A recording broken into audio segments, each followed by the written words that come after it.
نظر آتی ہے ان کو اپنی منزل آسمانوں میں، نہیں تیرا نشیون قصر سلطانی کے گنبد پر، تو شاہی ہے بسیرا کر پہاڑوں کی چٹانوں میں، نہ پوچھ ان خرقہ پوشوں کی ارادت ہو تو دیکھ ان کو ید بیضا لیے بیٹھے ہیں اپنی آستینوں میں۔ اسٹیج پر رونق افروز علماء کرام، معزز سامعین عظام اور میری ماں اور بہنوں، سب سے پہلے تو میں آپ حضرات سے معذرت کرتا ہوں اس بات پر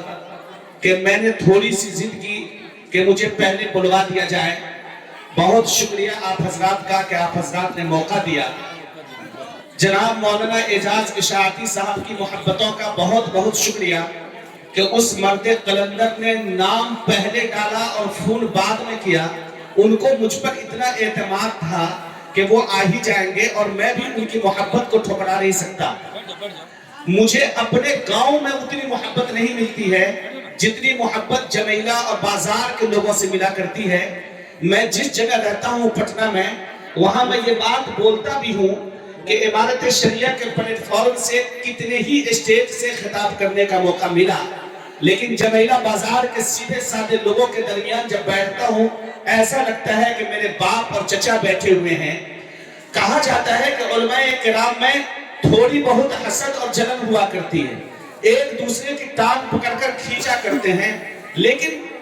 اندر کا کیا ہے حسن ظن ہی میں رکھتا ہوں۔ لیکن بظاہر مجھے لگتا ہے کہ جمیلہ بازار کے ہمارے یہ علماء کرام ہم سب کے لیے مثالی حیثیت رکھتے ہیں کہ اگر ایک گاؤں میں میلاد کی بھی مجلس سجتی ہے اور کبھی فیس بک پر وہ لائیو چل رہا ہوتا ہے تو میں دیکھتا ہوں کہ یہاں کی بڑی بڑی شخصیات چھوٹی سی چوکی اور تخت پر بیٹھے ہوئے ہوتے ہیں اور چھوٹے چھوٹے بچوں کی ہمت افزائی کر رہے ہوتے ہیں۔ اللہ آپ تمام حضرات کی اس محنت کو قبول فرمائے۔ مکتب باب الریان اب اس لائق نہیں ہے کہ ہم اس کا تعارف کرائیں۔ مکتب باب الریان کے طرز پر اللہ کا فضل اور اللہ کا شکر ہے کہ میں نے 2 سال پہلے کہا تھا کہ جمیلہ کے اس بلواہی دھرتی سے جو مکتب کھلا ہے یہ مکتب پورے علاقے کے لیے ایک مثال بنے گا انشاءاللہ۔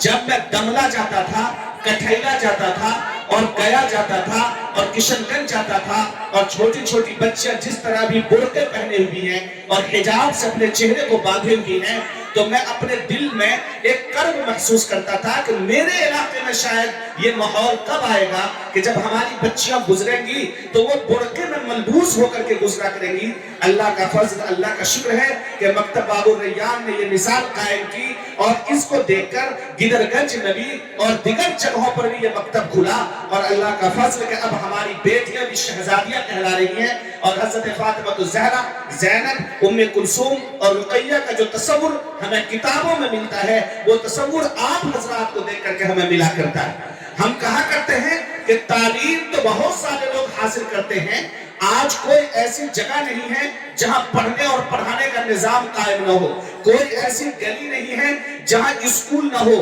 کوئی ایسا گھر نہیں ہے جہاں پڑھنے والا بچہ موجود نہ ہو۔ لیکن عجیب و غریب بات ہے کہ ہمارے اس مکتب باب الریان میں جو تعلیم دی جا رہی ہے وہ محض تعلیم نہیں ہے بلکہ اس تعلیم کے ساتھ تربیت پر پورا دھیان دیا جاتا ہے، جس کا اندازہ آپ حضرات نے پروگرام کے ذریعے دیکھا ہوگا۔ اگر یہ ہماری بچیاں چاہتی تو اپنا چہرہ کھول سکتی تھی، اگر یہ ہمارے بچیاں چاہتی تو سٹ میں یہاں پر آ سکتی تھی، برقع پہننے کی ضرورت نہیں تھی، لیکن اس کے استاذ نے بتلایا کہ بیٹا تم اسلام کی شہزادی ہو اور قرآنی تعلیمات کو ماننا تم پر فرض ہے، جس طرح صحابہ کرام پر فرض تھا، تابعین پر فرض تھا، تبع تابعین پر فرض تھا، اور 1400 سال سے جو کڑی جڑی ہوئی ہے اور جو سلسلے چلتے ہوئے آ رہے ہیں، جس طرح قرآنی تعلیمات پر انہوں نے عمل کیا تو پوری دنیا پر خلافت ان کی قائم رہی اور پوری دنیا پر حکومت ان کی قائم رہی۔ اسی طریقے سے تم پر بھی قرآنی تعلیمات پر عمل کرنا فرض ہے۔ بہت بہت مبارک ہو جمیلہ بازار کے مسلمانوں کہ آپ کے یہاں ایک ایسا سینٹر قائم ہے، ورنہ جا کر کے دیکھیے بہت سارے جگہ ایسے ہیں کہ بچوں کا نکاح پڑھایا جا رہا ہوتا ہے تو قاضی حضرات نکاح پڑھانے والے جب اس سے کہتے ہیں کلمہ پڑھو لا الہ الا اللہ محمد رسول اللہ کا تلفظ وہ نہیں کر سکتا ہے، اب ذرا سوچئے کہ جس کو لا الہ الا اللہ محمد رسول اللہ یاد نہ ہو اس کو ایمان مجمل کیا یاد ہوگا، ایمان مفصل کیا یاد ہوگا، جنازہ کی دعا کیا یاد ہوگی. لیکن ہماری یہ بچیاں بیٹھی ہوئی ہیں، کسی ایک کو آپ اٹھائیے اور آپ اس سے پوچھئے کہ الحمدللہ رب العالمین پڑھ کر سناؤ، قل اعوذ برب الفلق پڑھ کر سناؤ، قل اعوذ برب الناس پڑھ کر سناؤ. ہماری یہ بچیاں بے باک اور نڈر ہو کر اسٹیج پر آ کر صحیح تلفظ کے ساتھ اور صحیح اعراب کے ساتھ قرآن کریم کی تلاوت کر کے دکھلائیں گی. یہ اس مکتب باب الریان کا فضل ہے اور اس مکتب باب الریان کے طفیل میں آپ کی بچیاں قرآنی تعلیمات پر عمل کر رہی ہیں. آپ کو چاہیے کہ آپ کو 2 روٹی کم کھانی پڑے اور خراب قسم کا کپڑا پہننا پڑے، اس کو تو آپ گوارا کر لیجئے، لیکن یہ نہ ہو کہ آپ کی کوئی بچی مکتب میں آئے بغیر رہ جائے. آج ہم 2500 کا سوٹ پہنتے ہیں اور 3000 کی گھڑیاں، 5000 کی گھڑیاں اپنے ہاتھ میں باندھتے ہیں، لیکن کسی اسلامی سینٹر میں اگر 200 300 400 روپے اگر فیس رکھ دی جائے تو ہم کہتے ہیں کہ بہت زیادہ مہنگی تعلیم دی جا رہی ہے، ہم اپنے بچوں کو اتنی مہنگی تعلیم نہیں دے سکتے. محمد عربی صلی اللہ علیہ وسلم کے ہم امتی ہیں اور ابو بکر، عمر، عثمان و علی کا خون ہماری رگوں میں دوڑتا ہے، اور محمد عربی نے جو مشن اپنے ماننے والے کو دیا تھا وہ مشن ہمارے سامنے ہے، اور پوری دنیا کے نظام کو چینج کرنے کا منصوبہ محمد عربی کے زبان سے حجۃ الوداع کے موقع پر جو نکلا تھا اس مشن کو لے کر ہم آگے بڑھے ہیں. اگر اس مشن کو کامیابی تک پہنچانا ہے تو 200 300 روپیہ کی کوئی اہمیت نہیں ہے. اگر خون جگر جلانا پڑے اور اپنے گھر بار کو بیچنا پڑے تب بھی محمد عربی کے اس دین کو اپنی اولاد تک منتقل کرنا ہم سب کی ذمہ داری ہے، اور ہم سب کو اس پر عمل کرنا ویسا ہی ضروری ہے جس طرح ہمارے لیے کھانا ضروری، ہمارے لیے پینا ضروری ہے. ہم آپ تمام حضرات کو ایک پیغام دے کر اپنی بات ختم کرتے ہیں.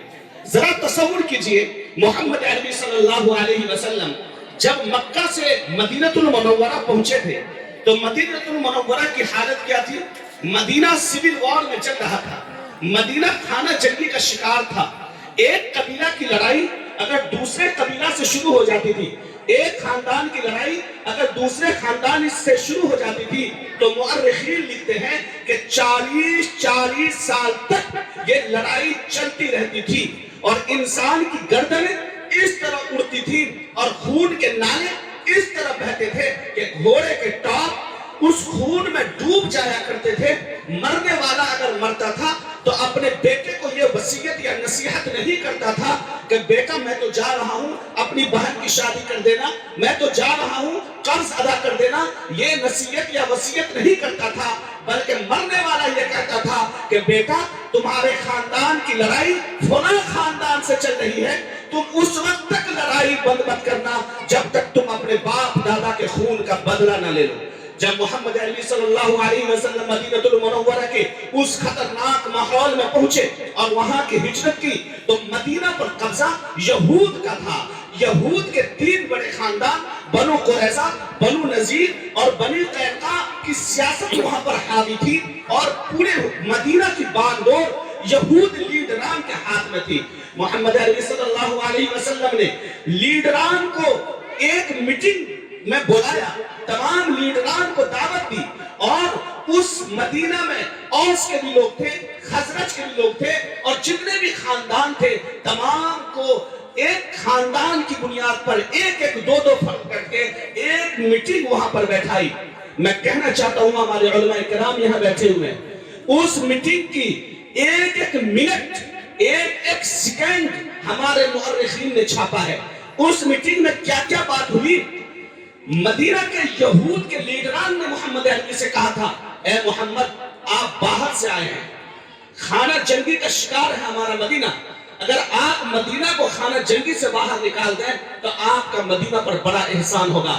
یہود کا اتنا زبردست اعتماد محمد عربی پر ہے. نبی کائنات صلی اللہ علیہ وسلم کی فرسٹ میٹنگ ہے جس کو میثاق مدینہ کہا جاتا ہے. آپ پڑھیے اس کی ہسٹری کو، اس کی تاریخ کو پڑھیے، بڑی لمبی میٹنگ ہے، یہود کے بڑے بڑے لیڈران وہاں پر موجود اور محمد عربی پر اعتماد کا زبردست مظاہرہ. لیکن اس پوری میٹنگ میں نبی کائنات صلی اللہ علیہ وسلم ایک دفعہ بھی نہیں کہہ رہے ہیں کہ میں اللہ کا رسول ہوں اور میری رسالت کا اقرار کروں. وہ نبی کہ جب مکہ میں تھے اور چچا ابو طالب نے کہا تھا کہ بیٹا میں بوڑھا ہو چکا ہوں اور میری قدرت نہیں ہے کہ اب میں تمہاری طرف سے مقابلہ کر سکوں، اس لیے تم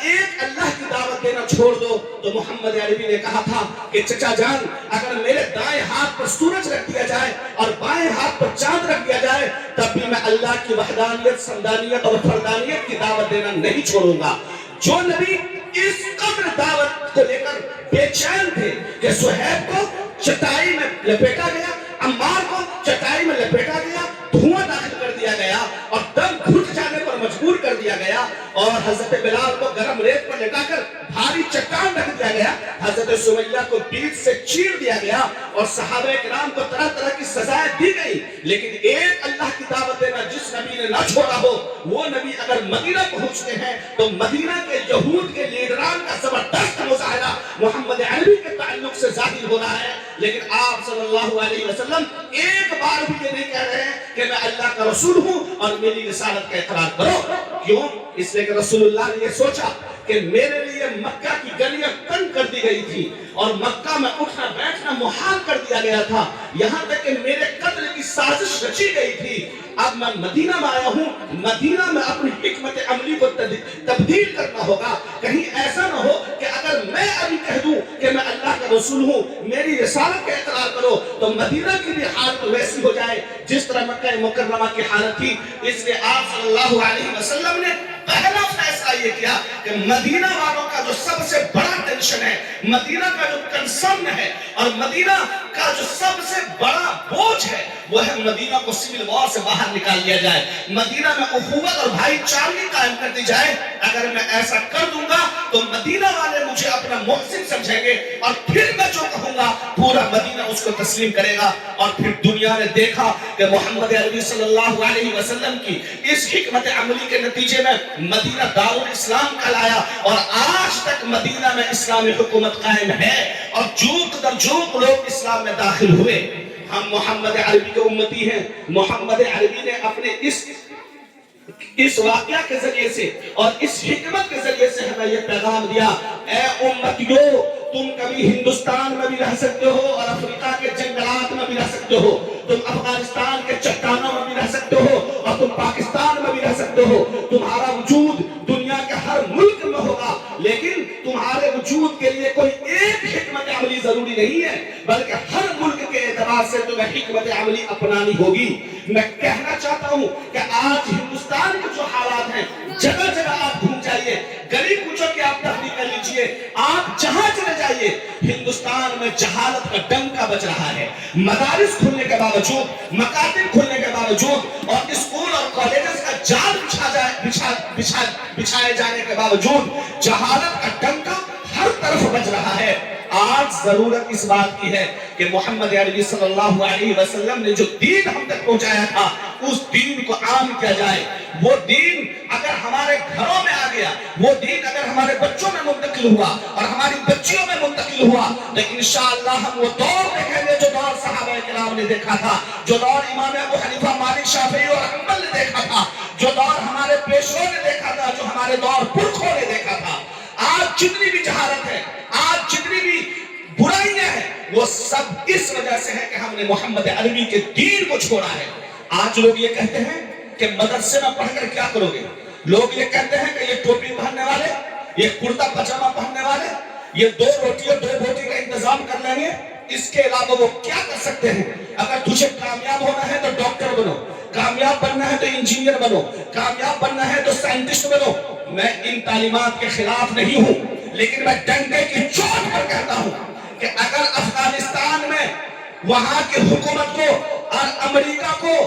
ذلیل کر کے نکالا ہے تو یہ مدرسے میں پڑھنے والے تھے اور یہ کرتا پاجامہ ٹوپی والے تھے، اور شام میں بشار الاسد کی حکومت کو اگر اکھاڑ پھینکا ہے تو وہ مدرسے میں پڑھنے والے تھے۔ اور صحابہ کرام عامر بن ربیعی رستم کے دربار میں تلوار کے ذریعے سے قالین کو روکتے ہوئے پہنچا تھا اور رستم کے سینے پہ چڑھ کر محمد عربی کی دعوت کو دیا تھا۔ تو یہ کوئی سائنٹسٹ نہیں تھا، کوئی انجینئر نہیں تھا، بلکہ قرآنی تعلیمات پر عمل کرنے والا تھا، محمد عربی کی تعلیمات پر عمل کرنے والا تھا۔ آپ اسکول میں جائیے، کالج میں جائیے، یونیورسٹیوں میں جائیے، آپ کو وہ مبارک ہو، لیکن دنیا کی ترقی اور دنیا کی حکومت قرآنی تعلیمات میں ہے اور احادیث